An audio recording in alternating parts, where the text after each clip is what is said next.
வீட்டிற்கு சென்ற இறைவனிடம் சகேயு சொல்கிறார், நான் ஆஸ்தியில் பாதி பகுதி 50% ஏழைகளுக்கு கொடுக்கிறேன். தன்னுடைய ஆஸ்தி இவைகளை எல்லாம் அவர் ஏழைகளுக்கு பாதி 50% கொடுக்க அவர் இறைவனிடம் அறிக்கை இடுகிறார். காரணம் என்ன?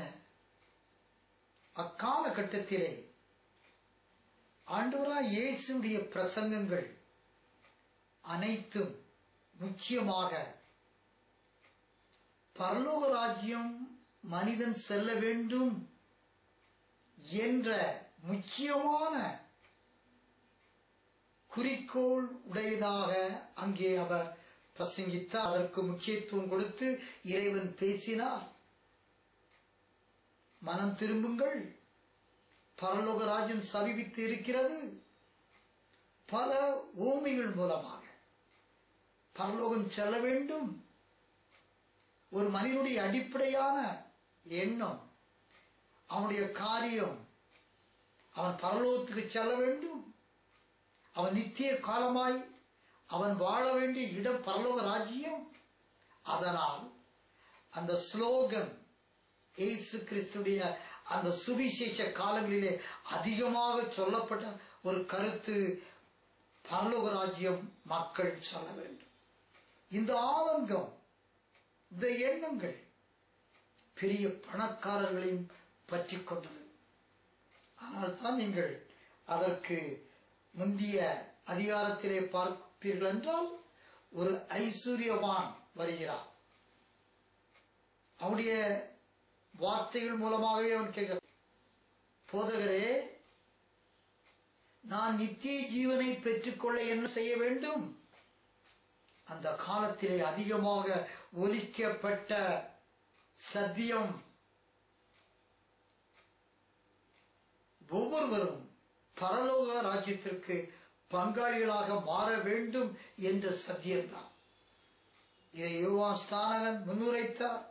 இயேசு கிறிஸ்துவுடைய போதனை எல்லா இடங்களிலேயும் அது முதன்மையாக காணப்பட்டது. முதன்மையாக ஆசீர்வாதங்கள் எல்லாமே அடுத்த கதை. இறைவனை தேடினால் பரலோக ராஜ்யத்துக்கு செல்ல வேண்டும் என்ற எண்ணம் நம்மிடத்திலே வர வேண்டும். ஏனென்றால் மனிதன் நித்தியமாய் வாழக்கூடிய இடம் பரலோக ராஜ்யமே. அதனை வலியுறுத்தி கூறினார் இறைவன். அதனால் தான் இந்த சகையுடைய உள்ளத்தில் கூட பரலோக ராஜ்யம் செல்ல வேண்டும் என்ற எண்ணம் இருந்திருக்க கூடும். அதனால் அவர் சொல்கிறார், மத்தேயு இரட்டர் மூலமாக கூட அவர் தெரிந்திருக்க கூடும், ஏழைகளுக்கு கொடுக்க தன்னுடைய ஆஸ்தியை பணத்தை கொடுப்பதற்கு மனவு வந்து சொல்கிறார். இயேசு சொல்லவில்லை உன்னுடைய ஆஸ்தியை. அங்கே இதற்கு முந்தின அதிகாரத்தில் ஒரு ஐஸ்வர்யன் வருகின்ற பொழுது, நான் இன்னும் நீதிமானாக என்ன செய்ய வேண்டும் என்ற அந்த வசதி படைத்த மனிதன் கேட்கின்ற பொழுது, ஒரு ஆஸ்தியை விற்று ஏழைகள் கொடு என்று சொல்கிறார். ஆனால் இங்கே அவர் அவருடைய எந்த வார்த்தையுமே சொல்லவில்லை.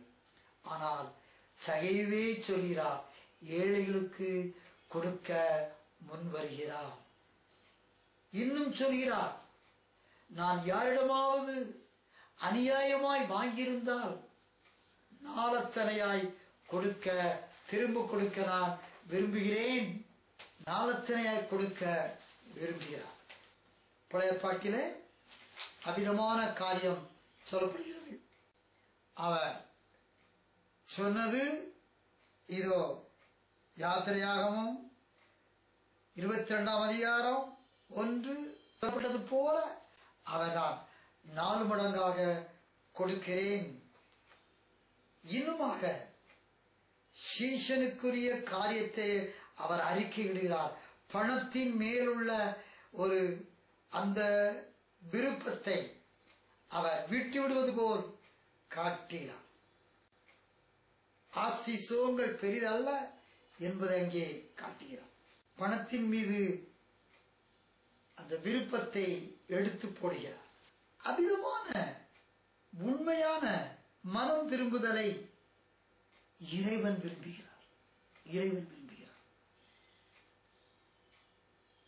மனம் திரும்பிவிட்டேன் என்று சொல்வது, திரும்பவும் போன இடத்திற்கே போவது, செய்த காரியத்தையே செய்வது, திரும்ப வாரம் ஒரு முறை வந்து மன்னிப்பு கேட்பது, புறஜாதி மக்கள் சில பேர் கிண்டலாக சொல்வதற்கு ஏற்ற விதமாக கூட இது இருக்கிறது. உங்களுக்கு என்ன, வாரந்தோறும் இதையெல்லாம் செய்யலாம், மன்னிப்பு கேட்டுக்கொள்ளலாம். அப்படி அல்ல. அவிதமான பாவ மன்னிப்பை இறைவன் கொடுப்பதில்லை. செய்ய வேண்டாம் என்று மனம் திரும்புகிற பொழுது அதை திரும்ப செய்யாமல் இருப்பதே சிறந்தது. அதைத்தான் இறைவன் விரும்புகிறார்.